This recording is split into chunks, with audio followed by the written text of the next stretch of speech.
Coming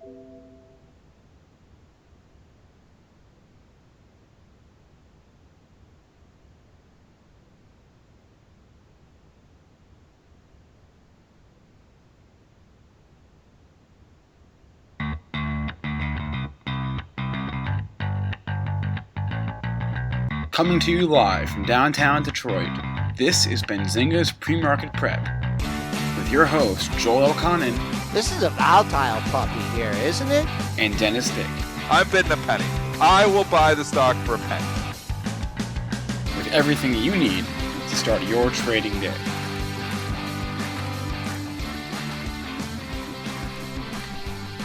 Good morning, traders and investors. Welcome to this Friday, February 10th edition of Benzinga's PreMarket Prep. I'm Spencer Israel, here with Joel Elconin and Dennis Dick. On today's show, we've got earnings continuing right in the heart of earnings season. We've got Yelp, Activision Blizzard, NVIDIA, Expedia, Sears came out with some guidance today, so we're going to cover all that, as well as our first guest, who is Adrian Ficini, Head of Product Management at IEX, and then at 8:35 we're going to be joined by Michael Houston, Chief Market Analyst at CMC Markets. Joel, how are we doing in the S&Ps on this cold Friday morning? Trading into green, made a new all-time high yesterday at 2307.75. That's been exceeded by 0950, so that's the only thing on the upside. Coming back on the downside, the pre-market low, 03 even. Keep an eye on the all-time closing high, 04 1/4. Want to just mention the crude market. We've been talking about this trading range, and here we are again, back at the top of the trading range. Figure out where all those highs are in the 54s there, 54 1/4. So actually, we did get that one pop to 55 1/4, but just look at all these highs above 54. And gold and silver in the red here. Gold by $10, silver by 15 cents. Dennis, how you doing this morning on this Friday in the Motor City? I got some good news and I got some bad news. Which do you want first? Give me the bad news. The bad news is I was short Sears Holdings overnight. But are you still short Sears Holdings? No, I've covered it. I just ate it because I can't admit it. I might come back in, but I'm down too much in this thing, and I eat those losses when I come in, and it's just coincidental. I've been talking about, having trades, and sometimes you're going to come in the morning, and, your overnight trade, something you have for a short-term day trade is going to have, news that moves against you, and sometimes it's going to have news that moves for you. Remember about a month and a half ago, I had that 2 points I made on something. I said, don't consider when you make 2 points on something that just has random news come out. Don't consider that a good trade. It's a lucky trade, and that luck will come back and go the other way. Well, I've had 2 trades since then that have turned around and went the other way, and I look at Sears Holdings this morning here, up 17%. Random guidance comes out and dings me here, obviously. I don't know. Long term, I still think it's in my world I heard here, but short term, the guidance comes out. I don't want the risk of a squeeze here, so I have ate it, and I did cover it here this morning just in the 645 to 650 area. That's where it's kind of consolidated after the guidance. Do you want the good news now? Yes. The good news is I was short Twitter coming in. I knew it. Helps. Did I say that to you, Spencer? I said that. No. I said that. Dennis is going to That helps. And I was short a lot more Twitter than I was Sears Holding. So that helps too. Let's just go Does it help enough? Yeah. No, I'm still probably going to be down a little bit because they're going to lose 17% on something overnight. It sucks. But I'm making 2% on Twitter. All right. Well, first, the one thing about the Sears. I mean, a lot of times maybe you could work on this thing the whole day and get in and out and scalp out of it or add a little bit to it. But the mental drain on you, it's just. Yeah. I mean, you trade so many different stocks, so many different strategies. Just get rid of it. Eat it. Bad luck. Here you are, and it's going up here too. So 661, but it's a bad luck. When you come in something, you're short something for a different reason, and all of a sudden they come out with random news, and the news moves against you. So the guidance in Sears, give us the news, Spencer, on Sears. Alrighty then, Sears. Yep, I'm here. Q4 revenue $6.1 billion versus $5.69 billion estimate. This is their guidance. It's their guidance. Sorry, they see Q4 revenue at that. They also see their fiscal year 16 revenue at $22.1 billion versus $21.77 So they issued some good guidance for Q4 and good guidance for the whole fiscal year. So basically here, just random, wasn't scheduled, because that's what Spencer says. Well, why would you be sure, Sears it was scheduled? It wasn't scheduled to report, and didn't report, just reported guidance. So that will happen randomly. So, and it will hit you. Every single trader, I've traded for 17 years. If you trade overnight positions, you will get hit with random news. It is inevitable. Sometimes you get stuck in a halted stock. I always say at that point in time, it's kind of a coin flip. Is the news going to be good for you, or is the news going to be bad for you? Even when I was short in Sears overnight, and the reason, was, well, actually, I'll tell you the reason. It was UBS downgraded to sell last night, so their timing was absolutely terrible. I was like, maybe I'll play this. Sears already pretty beat up, but maybe it goes down a little bit on that downgrade. Not the case whatsoever. No, was it UBS that downgraded to sell? Susquehanna initiated. Oh, Susquehanna. Sorry. Yeah. Sorry. Sears. Sorry, UBS. It was Susquehanna. At a negative and a $4 price target. So. Yeah, negative and $4 price target. Great timing, Susquehanna. Anyways, I was like, that might knock the stock down tomorrow, so I shorted a little bit there, and obviously not the case because the guidance trumps. So here's my new algorithm. Well, I don't know if I should give it away, but I will say that guidance definitely trumps analyst ratings, which trumps earnings. Well, guidance trumps earnings, which trumps analyst ratings. And then I have another one for you in a little bit. Well, let's just look at the pre-market high. That's 715. There's a couple highs over the $7 handle, really 7 to 730. So we'll see. Always need follow through the pre-market high. But let's get off your bad trade. Talk about your good trade. And have we patented analyst chase price yet? I tell you, man, this trade is a good trade, and yeah, it does work for me a lot of times. I did Gilead yesterday. I did Twitter here today, just overnight shorts. Twitter here trading down 2% of the pre-market, multiple downgrades. I mean, this was a perfect, even I was talking to Jamie at Bright yesterday, last night. He's like, is Twitter a good setup for the analyst chasing price? I was like, yep, for sure. Very covered stock. These are the, criterion you're looking for. A stock that is widely covered and a stock, that reports in the morning because the analysts don't have time. If they report the night before, the analysts can, pipe in overnight and then come in the morning with the next day. But when they come in the morning, then they're going to come out, and they're going to analyze it throughout the day and then come out, sometimes in the afternoon, but sometimes after hours or sometimes the next morning. And that's what we're seeing here this morning. Spencer, plethora of downgrades here on Twitter today.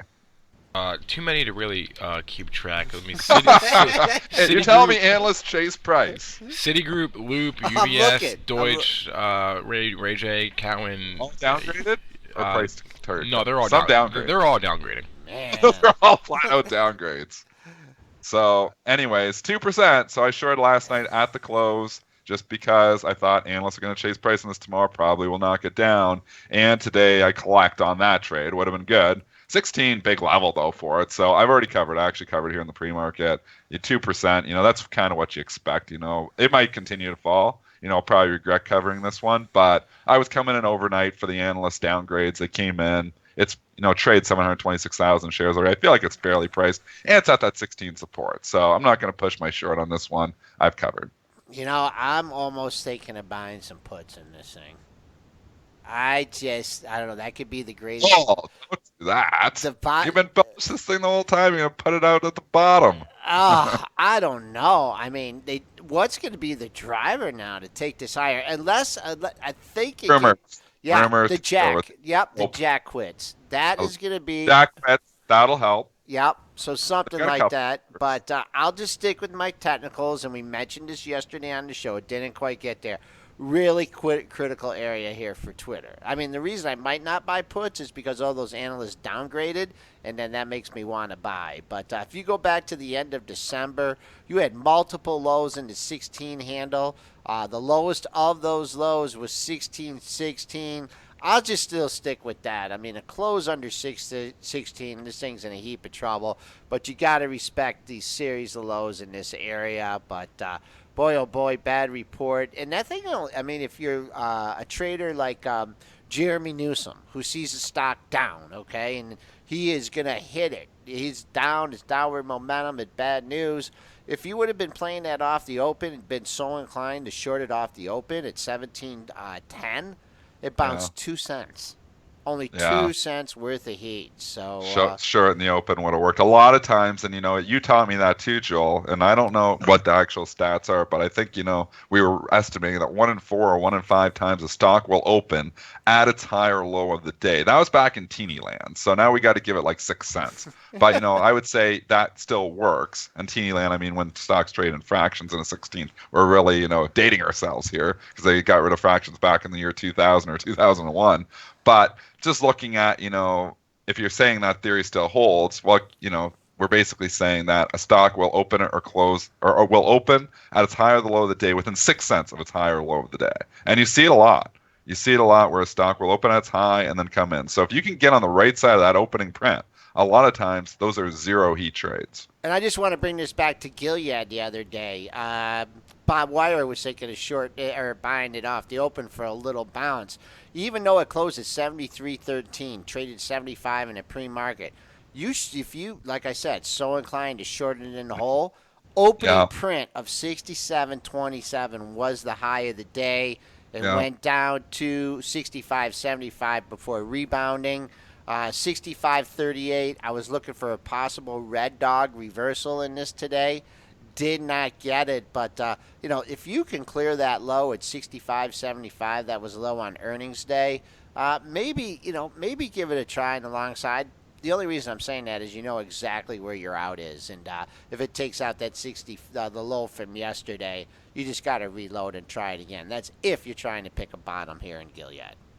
Yeah, and I don't know if I'd be trying to pick. This thing is so hated. So obviously I have it long in my invest portfolio. It's an ugly one, but sticking with it. Value trap though, and I got caught in the value trap. Let's jump to the big earnings report from last night. It is NVIDIA. NVIDIA was wild on this, and another, these strategies that we talk about, these core strategies work. These strong stocks that get the pullback on not a fantastic report there, and you know what? It turns around. There's just buyers. There is underneath demand in NVIDIA so much that it can't even sell off, even for one night. It has to come all the way back up. And NVIDIA got down. It got all the way down to 107 last night in this report. And if you were buying the dip on NVIDIA, congratulations, immediately rewarded because we are right back up near all-time highs here on NVDA. Spencer, what was the report? Q4 adjusted EPS of $1.13. That may not compare to the 83-cent estimate. However, sales up 55%, $2.17 billion versus $2.11 was the estimate, so they beat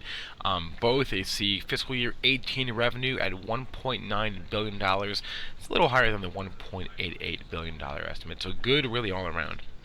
I'm glad I covered my Sears, just digressing for a second. I covered at 650 here this morning. It's 710 now. So I looked at short interest and they could squeeze them. They are continuing to squeeze them here right now. Long term, hate Sears. Short term, you are going to see a squeeze here today for people like me. NVIDIA, 119.12. Joel, talk these technicals. What a shellacking last night, but it comes all the way back. Dennis, first, what do you think the 117 straddle was going for? $10. It was. You just can't win. Why don't we just go in the business of just writing straddles? We'll just call ourselves, we'll incorporate under Straddle Writers, Inc. And we'll just write straddles continuously and just collect. But we'll consult Nick Shaheen. Well, because we won't, Yeah. So we'll pay Nick Shaheen a consulting fee. But I like this Straddle Writers Inc. How about they're good lately, man. Those Straddle Writers are making money. How about we both drop like $25,000 in an account and just do it and just start writing straddle. And you know what? The first one we'll put on, it'll probably, we'll write it for like 10 points and it'll go up 50 points. We're like, man, that sucks. What a stupid idea. All right. Stupid idea. I want to talk about just Cliff Natural Resources here. What a dipsy doodle in this one. Good earnings report yesterday. Goes to 1170. Gordon Johnson had some not favorable comments about it, but how bummed are you if you bought this breakout and then you find out there's a 55 million share offering at 1075? All those longs? I've seen that happen before. So this is Cliff Natural Resources CLF, and I want to say, here is the new algorithm, folks. We keep updating the algorithm for all you algo traders out there. Offering is greater than guidance, which is greater than earnings, which is greater than analyst action. And I got 4 things in there now. So offering trumps all. When you come out, if you have a great report, but then you have a secondary offering, that trumps everything, and the stock usually goes down. All right, it's time to talk market structure here with another candidate in the FinTech Awards, Adrian Fassini, head of product management at IEX. We'll be right back with Adrian.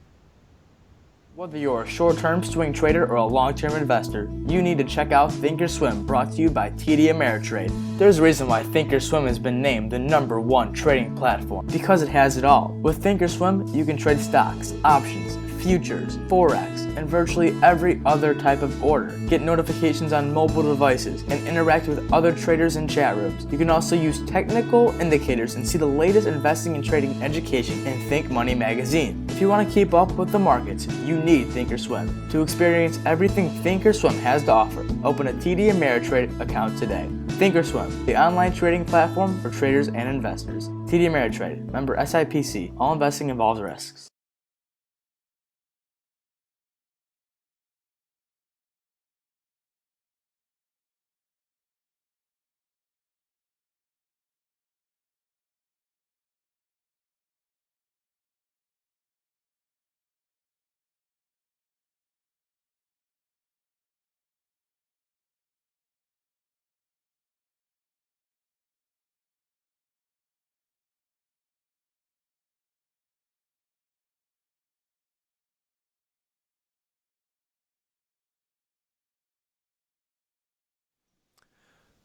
Welcome back, traders and investors, to Benzinga's Pre-Market Prep, brought to you by Benzinga Pro. I'm your co-host, Joel Elconin, with Dennis Dick and Spencer Israel.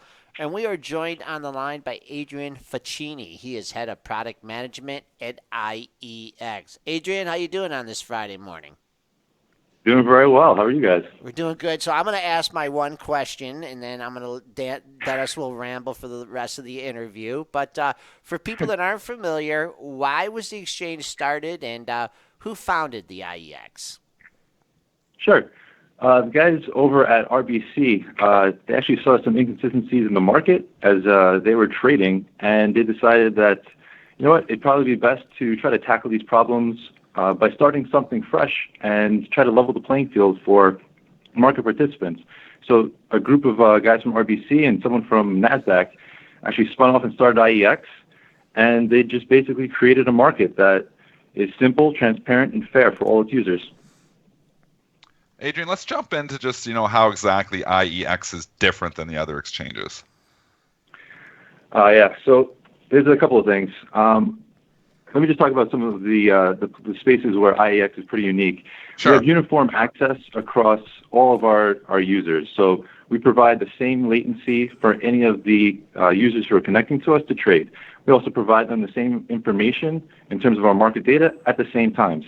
That's unique in terms of latency for the other exchanges, because they actually have tiered latencies that you can buy access to faster forms of communication. The other thing is we have simple pricing. So we have a flat fee model where we charge both sides, and we only charge 9 mils for dark trades and nothing for display trades. The other markets, they have a long list of pricing tiers, and it's just mind-numbing to actually go through them. We have simple order types. The other exchanges have a litany of order types. We have 5. And we basically set up our market with a model that tries to protect orders that are resting on our market. The other exchanges, they don't really try to focus on that sort of goal. Adrian, let's jump into this little bit of the controversy that you've had with IEX is the speed bump that you have. Can you just kind of explain, the purpose of the speed bump and how it works? Sure. So one of the last thing I mentioned there is the market model that we have is really trying to protect resting orders. The speed bump helps to accomplish that. So we delay all orders incoming and outgoing by 350 microseconds.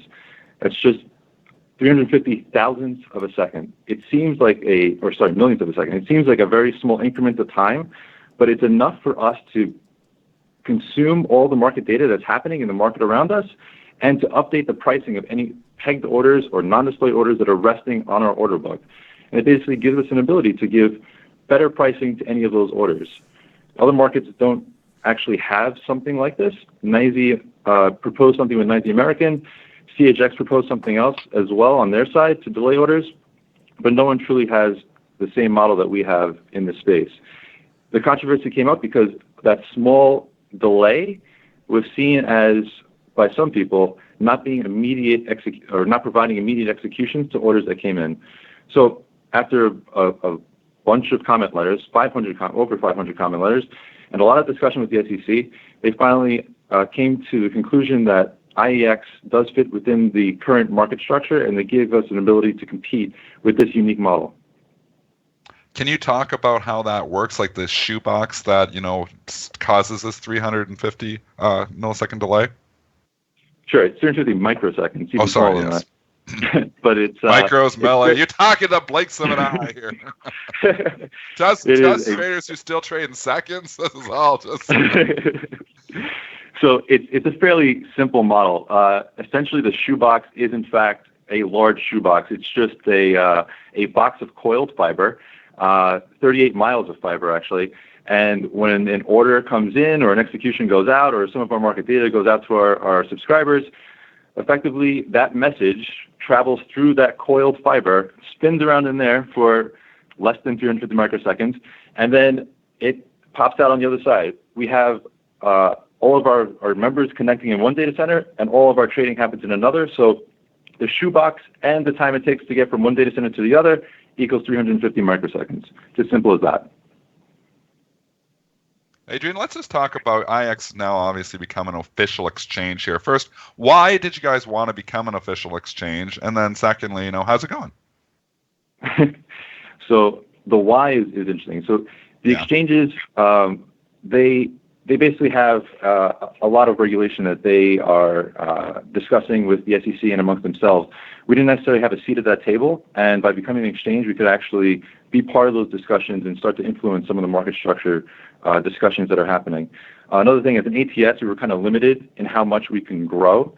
So there's basically a rule that you can't trade over 5% on a trailing 3-month average for a particular security without becoming an exchange, or as a displayed venue without becoming an exchange. So that kind of limited our ability to grow. So as an exchange, we can grow beyond those restraints. And one of the last things is that we actually got a lot of inbound traffic in the last couple of years about companies actually listing on our market. So we're flattered by that, and we thought, this is the only way that we can actually accomplish that is by becoming an exchange and then offering a listings platforms for public companies to actually list on our exchange. So all that combined is really why we wanted to become an exchange. And since we've launched back in September, it's been going great. Our market share has continued to increase.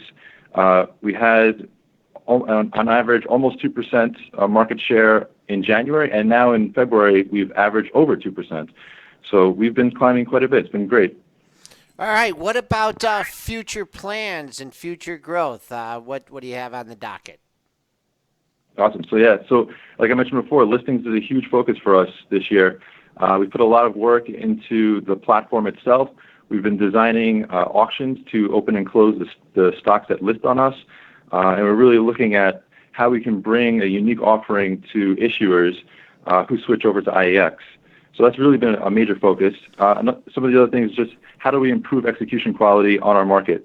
We already have basically the highest execution quality of all the public exchanges using metrics that even other exchanges have been producing. So if you look on BATS's website, they have a section where they talk about execution quality. IEX actually ranks number 1 among all of the different metrics that they calculate.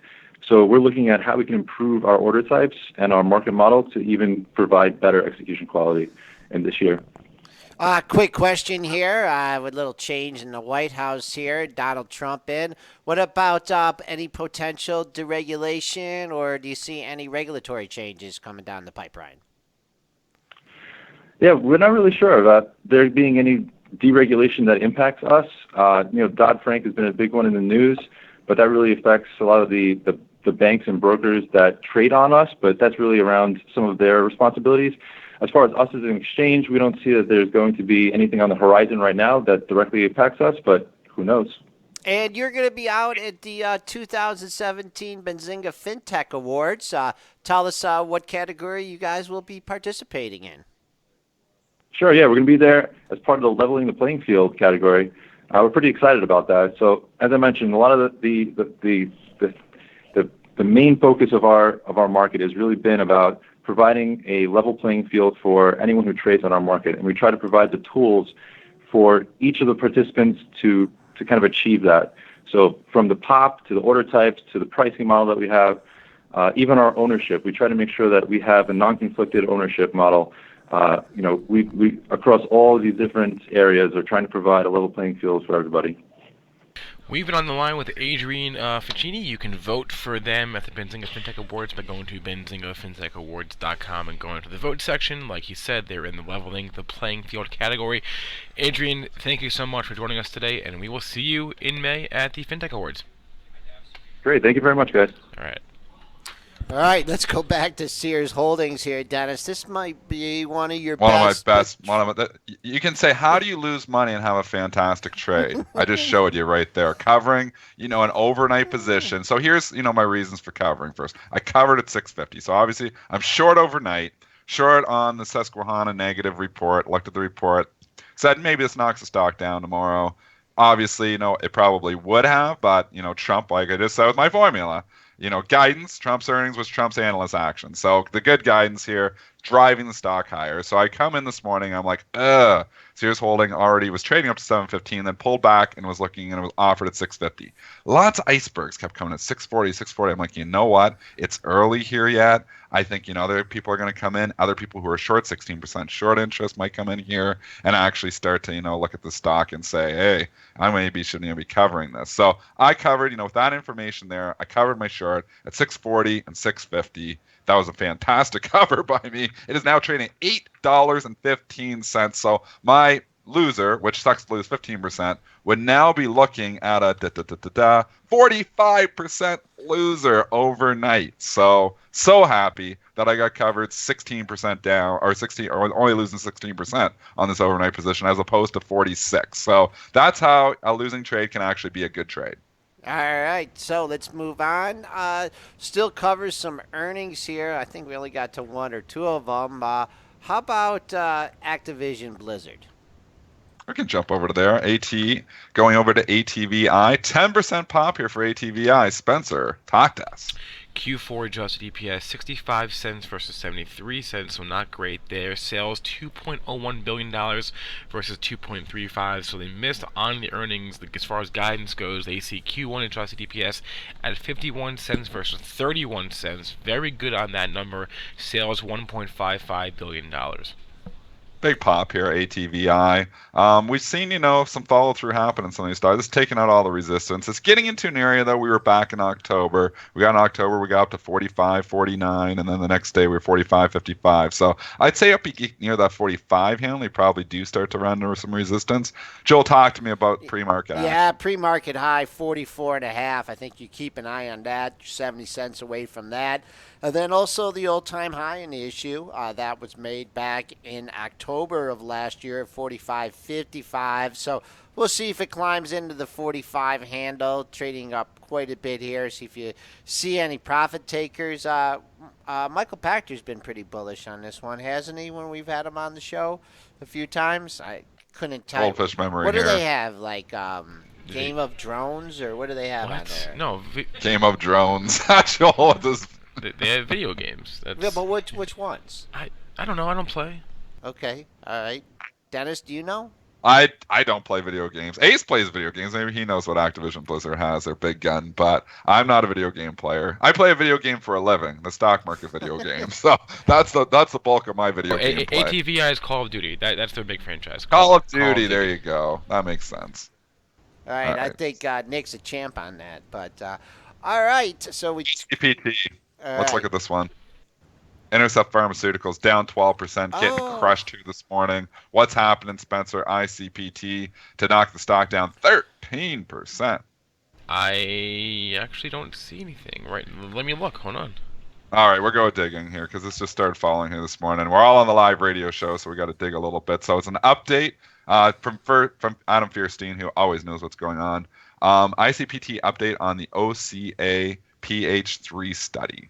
So they've given an update on one of their studies. Obviously, it wasn't that good. P3 trial of, I can't read any of this stuff. It's for NASH disease, I guess. So I'm just looking through all the trials and stuff. I don't understand that stuff, but it sounds like it was bad trial results. That's what it looks like to me. This stock probably had the most ridiculous move of probably any stock since we've been covering the show. This was back. Back in the day, when it went to like 100 to 500 overnight. This is what it did, and this is back in January 2014. You had to close at 72.39. All right. The next day it closed at 275.87. The next day it peaked at 497 and closed at 445.83. And that was supposed to be some kind of kidney drug. I don't even know if they're still working on the thing, but of course you could really get killed shorting in that kind of move. But this is what it looks like on the charts. 497. It's been a long, slow death here. Adam Fierstein's knocked it down again. 97.50 is your pre-market low. I'm not going to give any levels. This stock does not deserve my level of attention. This stock doesn't look at levels. It just goes wherever. This has always been a wild child in stuff Pharmaceuticals, and definitely trades on headlines. And when you have some results that don't look, we don't have the reports sitting in front of us here when we're on the live radio show, but stock price don't lie. I mean, you don't have to understand any of this stuff. You can look at the price, and price don't lie. Down 14 points. So something is ugly here in whatever they just said about that trial. Jumping over here, a few other ones. We got 4 minutes here just for our next guest. Yelp. Yelp reported here it is yelping this morning because stock trading down 10% of the pre-market. Man, this is a day of big moves on individual stocks. I know overall it's pretty quiet in the market here today, but you got Sears up 45%. You got Yelp down 10%. You got ICPT trading way down. You got NVIDIA falling 7 or 8% and rallying the whole thing back. Been a few wild moves here. Spencer, what do Yelp have to say? Yeah, Q4 EPS 10 cents versus a 3-cent estimate, so that's some expectation that they beat there. Revenue $194 million versus $194 million, so they in line with the revenue estimate. And Philip Van Dusen's been on our show in the past. He's pretty bullish Yelp. I don't really get how they make money, but that's just me. I don't understand any of this either, but I'll tell you, today, if you're long it, you're not making money. Stock getting the beats here. Joel, give us a level on Yelp. Pre-market low 36.51 here. Not much in the 36 or 37 handle, but I'd still look at that 36.51. Get a low print there, and we have bounced up a little bit. Not much from there. Going on to daily charts, if I had to pick a support level, if you made me try and buy the stock today, it'd be at the 35.60 level. Two lows from December 19th and 20th at 35.52 and 35.63. Another one here that has a wild earnings report. And man, if you've been buying the dips on some of these stocks that are kind of in favor and then they pull back, you're doing well. Expedia last night, EXPE stock was reported earnings, got killed, and then came all the way back and is now trading the green. So pulling a little NVIDIA here, Expedia. Spencer, what are the details on EXPE? Q4 adjusted EPS of $1.17 versus $1.37. Sales $2.093 billion versus $2.07 billion. We saw them spiking down at first, and Expedia, Priceline, and TripAdvisor are all volatile, or were all volatile yesterday after the bell. So it looks like a pretty big miss on the bottom line, right? Would you say $1.17 versus $1.37? So yes. It's a big mess, Yes. And so maybe you analyze it here. You're like, whoa, why is this trading up? Do they give any guidance or anything? Do they say something? Following my algorithm? Not that I'm seeing. All right. Anyways, wild child. Joel, how low did we get last night? EXP 17.33, and then you rebounded down 7. Yeah, then you went Came up. all the way back. Yeah, 126.94. So there's a lot of trading action here. But what I like right now, or just from a technical perspective, you're trading at 124.30 here. So above yesterday's high. So if you want something to lean on, 23.94 under 124. Could easily see the close at 23.25. And then I only see one other high to contend with here, 124.72. So we'll see. To me, for this one, holding 124, the key for the move higher. Spinner giving us more examples here, too, of the earnings dip and then the rip. He's right, Whole Foods yesterday, which we talked about on the show, kept going $28. That thing just was a brick wall, 28. Never even got close there in the regular session. Trade down through it in the after hours session, the disappointing report. And then they came back and they're closing stores. So hallelujah, we're going up. We're closing the stores. Isn't that good news when you close stores? Look at it, ICPT. Let's go back to ICPT. We just talked about buying the dips on these. ICPT just got all back. Ah, What'd they man. just say? Something just got said.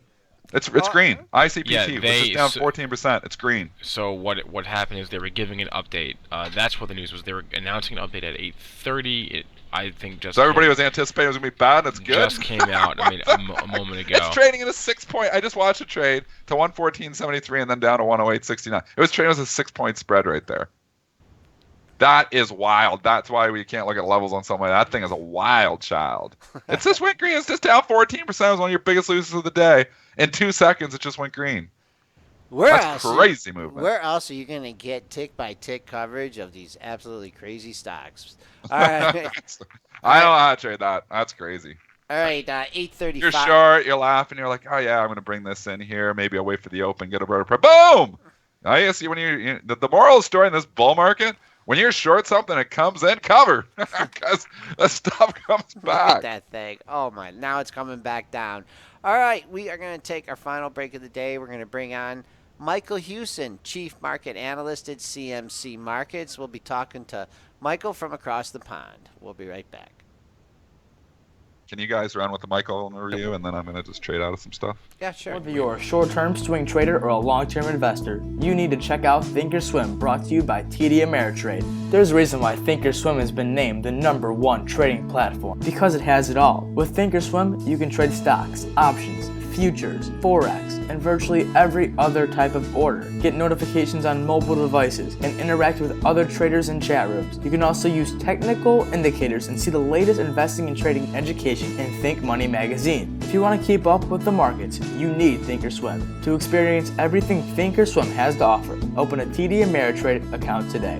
ThinkorSwim, the online trading platform for traders and investors. TD Ameritrade, member SIPC. All investing involves risks.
Welcome back, traders and investors, to Benzinga's Pre-Market Prep. I'm Joel Elkann, along with Dennis Dick and Spencer Israel. And we have Michael Hewson on the line, Chief Market Analyst at CMC Markets. Michael, your weekend's coming to an end here. How are things across the pond? Or weekend began, the week is becoming to an end. How you doing? I'm good, Joe. I'm good. Happy New, or a belated Happy New Year to you and all your listeners. It's been a while. All right, glad to have you back on here. And first let's just get an update on the Brexit. Had a major impact on the U.S. markets in 2016, and it's not quite a done deal yet. Tell us what's going on. No, it's not. I mean, basically, the Article 50 legislation has passed through the lower chamber, the House of Commons. It's been now kicked up to the House of Lords, and they will start debating it on the 20th of February, where there is some expectation they might try and make some amendments to it. I think if they do try and attempt to do that, it may not go down particularly well. But the process is that ultimately they will pass it back down around about the beginning of March, just before the UK budget on March the 8th. And hopefully Theresa May will be able to then go to Brussels on March the 9th and officially give notification of the UK's intention to leave the European Union. That's the intended timeline. Whether or not that turns out to be the case is another matter, but certainly I think in the context of where the pound's been over the course of the past few days, the pound has actually reacted fairly well. We haven't we haven't sort of been able to drop below 120, and that does sort of lead me to think that potentially we could have seen a short-term base. All right, so let's just take a look at the chart here, the British pound here. I was having a little problems pulling it up. Give us some specific levels that you're looking at here. I got a short-term chart here, though. Let me go to a longer-term chart here on the pound. Well, if we can look at euro sterling, I'd actually quite like you to look at that, because I think that more than anything is a trade that I actually quite like. Because if we look at it on a weekly chart, I think there's potential for a little bit of a head and shoulders reversal starting to take place on that chart, with a neckline around about 83. 0.83, and that's basically through the lows that we saw towards the end of last year. So you've got a left shoulder which currently comes in around about 87, a right shoulder that sort of comes in around about 88, and a neckline around about 83. The price action at the moment does suggest that ultimately the pound could well start to strengthen against the euro, and if we break below a very short-term uptrend line from the lows that we saw at the end of November also coincidentally with the 200-day moving average, we could get a significant move lower. So on a short-term time frame, I favour being short euro sterling while below 87 for a move down towards 78. All right, can't quite get that ratio up here, but I did just get the euro futures up, and could do the math on that. Let's just going back to the Brexit a little bit. I mean, of course, it hasn't officially passed yet. Really, I don't think any structural changes have taken place yet. But how about morale? I mean, breaking away from the European Union, implications of a new president over here in the United States. How's the morale? I think the morale's pretty good, actually, Joel. We had some data out earlier this morning from the manufacturing sector, which showed that the UK economy at the end of the fourth quarter of 2016 could potentially grow at 0.6% per annum, which would equate to 2016 GDP growth of around about 2.1%, which is pretty good going when you consider that in the aftermath of the Brexit vote, an awful lot of economists revised down their growth forecasts from 2.3% prior to the referendum to 0.8%. The Bank of England has recently upgraded its growth forecasts for 2017 to 2%. So, an awful lot of people, I think, got it massively wrong with respect to the economic impact in the aftermath of the referendum vote. Now, I know an awful lot of people out there will say, well, actually, we haven't left yet, and that is undoubtedly true. But certainly I think the slowdown in the UK economy that a lot of people were expecting hasn't as yet happened. Now, I think we will slow down. We will get a slightly slower rate of growth in 2017, and I think that's largely as a result of slightly higher inflation. But that is not a unique phenomenon to the UK. You're getting slightly higher inflation over there in the US, we're getting it in Europe, and we're getting it in China. So, I think we are going to get a little bit of a slowdown, but I don't think it's going to be significant. All right, let's move over here to the European banks here. U.S. financials just have been a big part of the rally since the election here. Deutsche Bank, almost doubled here from $11, hit $20.94 near the $21 level. Long-term downtrend here in these European banks. Do you see this as just a rebound rally here for them to head lower again, or is there some stability coming back to some of these issues? I think it really depends where you look in terms of the European banks. Yes, we have seen a significant rebound in banks in general, and I think a large part of that is because of the increase in the gradient of the yield curve as they slowly become more profitable. This time last year, I think there was an awful lot of concern that the flatness of the curve was impacting banks' profitability at around about the same time. There was an awful lot of concern about the potential for non-performing loans, particularly in the oil and gas sector, because oil prices were trading around about $30 a barrel. Obviously, we've moved past that risky moment.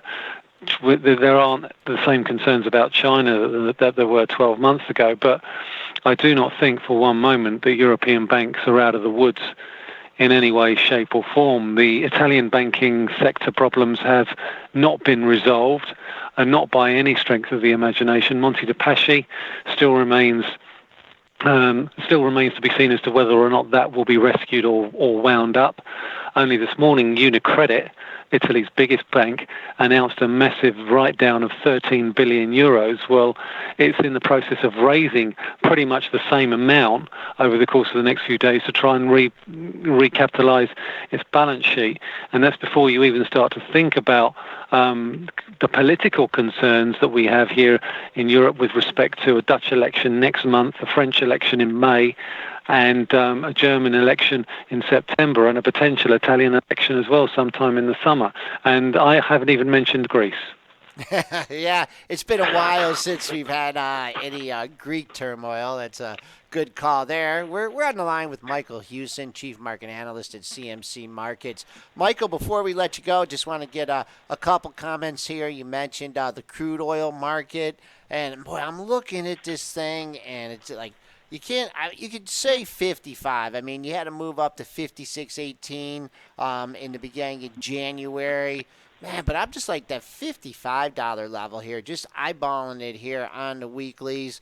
Any feel for the crude oil market? 50 to 55, 51 to 55 has been the trading range. Any take on crude oil futures?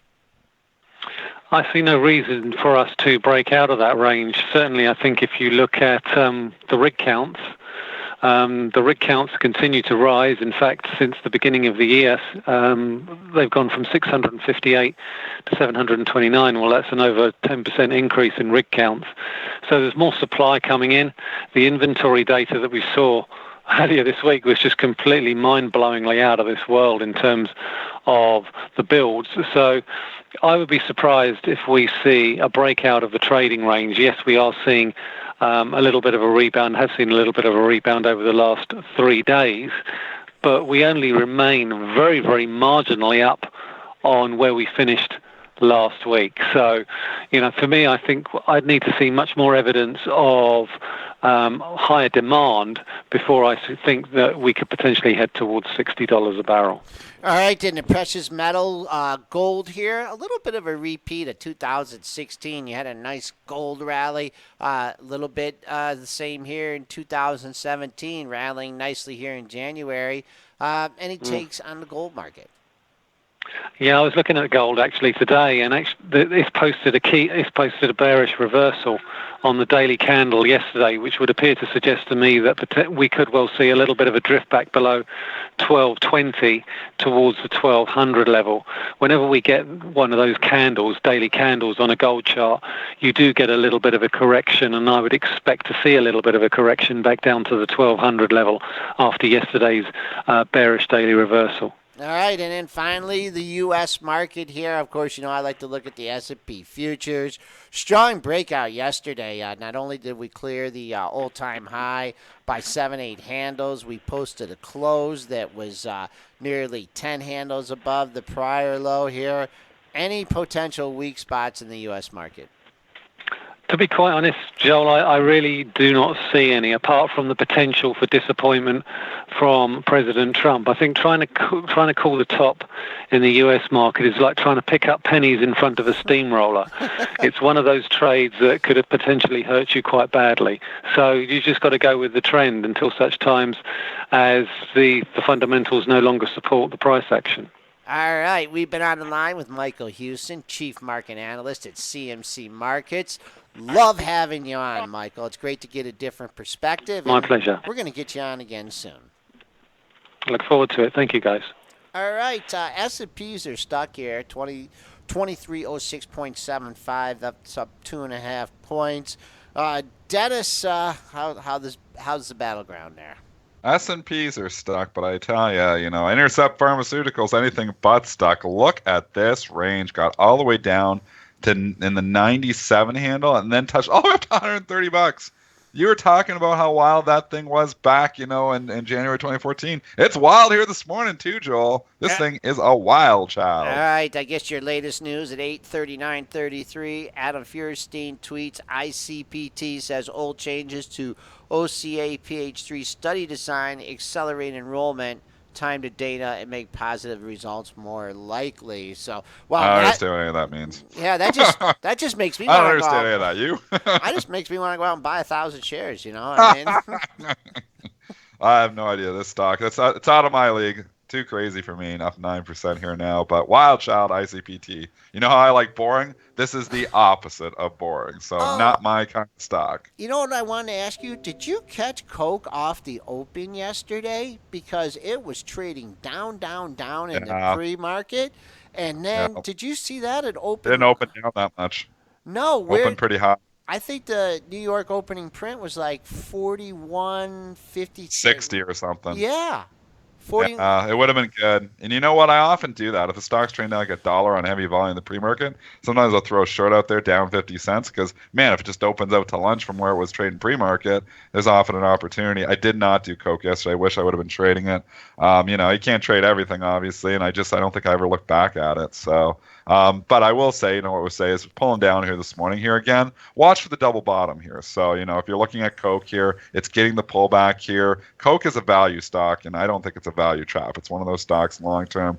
It could be a long term core holding in a lot of portfolios. It's not in mine. I don't know why it's not in mine, but 3.42% dividend. 40.72 was the low yesterday. That's the level I'd watch today. If it gets down there, maybe you get a little double bottom action in Coke. And I also noticed that in Coca-Cola, I was looking into dailies here, and in a stock like this, you just take a look. You have 1, 2, 3, 4, 5 lows. I believe that was in a 20-cent area. Came down real fast there. Support was there before in January. There again. Fuzzy wants us to make a call on Gilead here. And I was looking at this one yesterday for a possible red dog reversal. You make a new low and then you come back above the close.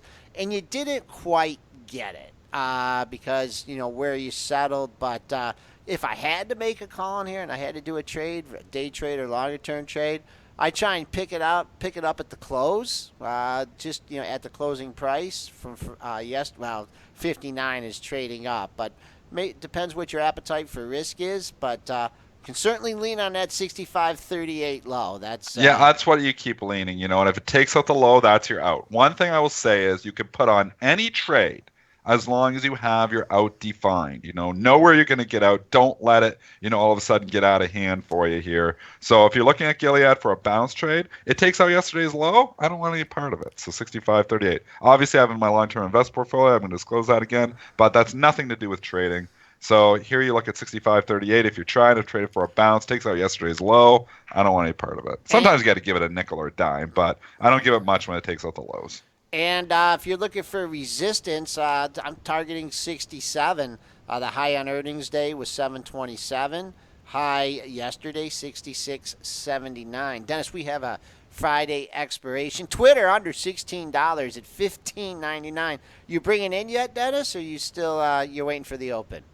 No, waiting. I'm just. Oh no, I already bought it. I told you I covered Twitter. I didn't know you covered. Twitter. I covered it at 1607, 1609. So this morning I brought it. But $16, a big level here. I mean, you got lots of. It worked. The trade worked. Trying to milk it for more. Obviously could continue to work. But scalper blood and me, I took the money pretty fast. All right, Larry. So yeah, we got option. So we have an early.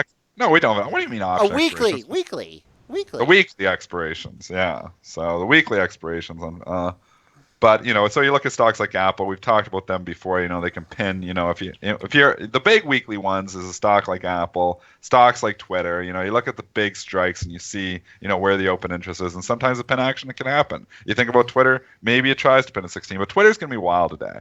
I wouldn't be surprised if the bottom continues to fall out if it takes out 16. We may even see 15.5. I got my bid sitting down there at $5, so I don't know if I'll get that today, but Twitter, TWTR, still in a world of hurt with all the analysts analyst downgrades. And we haven't talked about analysts. So let's just go over. Spencer, give us the highlights from the analyst here today in the next minute or two. We had a lot of analyst action.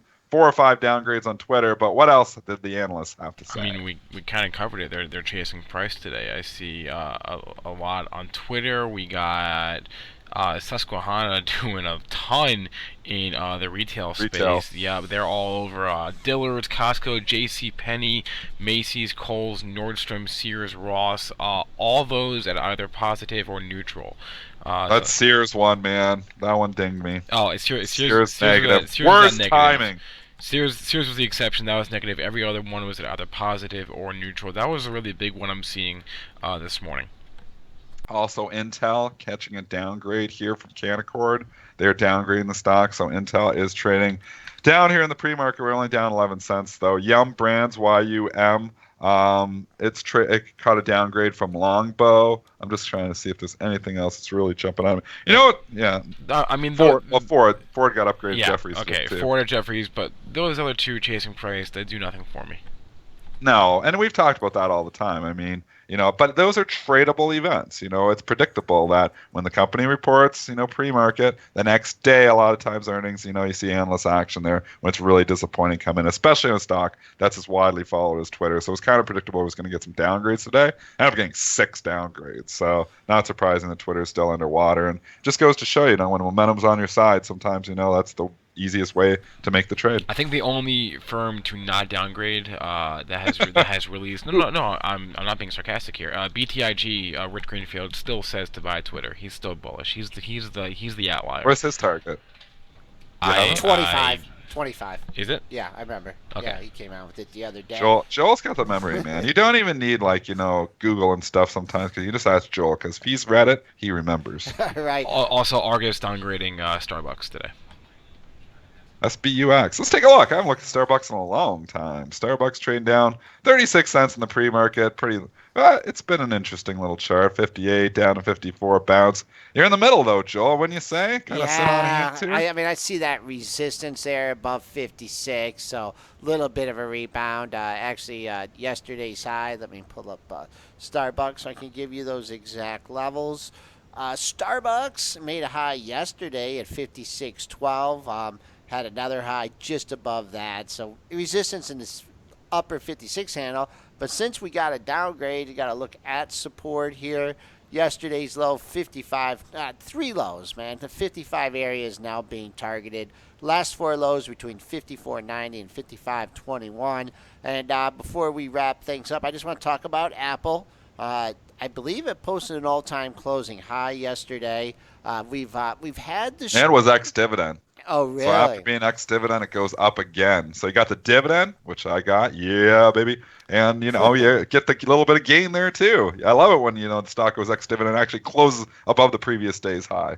All right, and just looking, I did some levels here. I'm just taking a look at Apple, and I believe 133 could be a tough number here because 132.97. You had a high back there. I think it was in April of 2016. The all-time high in Apple, 134.54. And we also didn't talk about Pandora today. Pandora reported Q4 EPS of a 13-cent loss, so they beat on the 21-cent loss estimate. So whoop-de-doo, sales $392.6 million versus $374 million. They are just not making money. Michael Pachter expects losses through most of this year. Again, just not making money though. Q1 sales estimate came in lower than the estimate. Sales guidance came in lower than the estimate, and the fiscal year sales guidance came in about in line. Buy the dip works again here though, Joel. Yeah, it did. You got a dip to 11.70. Back trading a buck above that. Let's look at the daily charts and I don't know. Get it through 13. I had a chance for life. 12.50, the low from yesterday. We did exceed that in the pre-market. Big gap, though, between $12.50 and the $12 area. All right, Spencer, 859. You want to wrap up today's show and let us know what's on the docket for next week. Next week, we've got Anne-Marie Band, Tommy Lackey, Ross Cameron from Warrior Trading, Tracy Raniak from Zacks Research, And then we have a couple of guests on Friday who are MLP guys, and then Andy Swan on Friday. So a very good slate of guests for you next week. If you missed any part of our show today, including our chats with Adrian Ficini at IEX and Michael Houston at CMC Markets, you can check out the show, rewind it right now, or just catch the podcast when it's posted in about an hour or so on iTunes, SoundCloud, or Stitcher. Please remember that all the information, material, and content from our show is for informational purposes only and not meant to be investing advice, and that's it for us for the week. So hope everyone had a good week, or has had a good week so far. Hope you have a good rest of your day. We'll be back with you folks first thing Monday morning. Whether you're a short-term swing trader or a long-term investor, you need to check out ThinkorSwim, brought to you by TD Ameritrade. There's a reason why ThinkorSwim has been named the #1 trading platform, because it has it all. With ThinkorSwim, you can trade stocks, options, futures, forex, and virtually every other type of order. Get notifications on mobile devices and interact with other traders in chat rooms. You can also use technical indicators and see the latest investing and trading education in Think Money magazine. If you want to keep up with the markets, you need ThinkorSwim. To experience everything ThinkorSwim has to offer, open a TD Ameritrade account today. ThinkorSwim, the online trading platform for traders and investors. TD Ameritrade, member SIPC. All investing involves risks.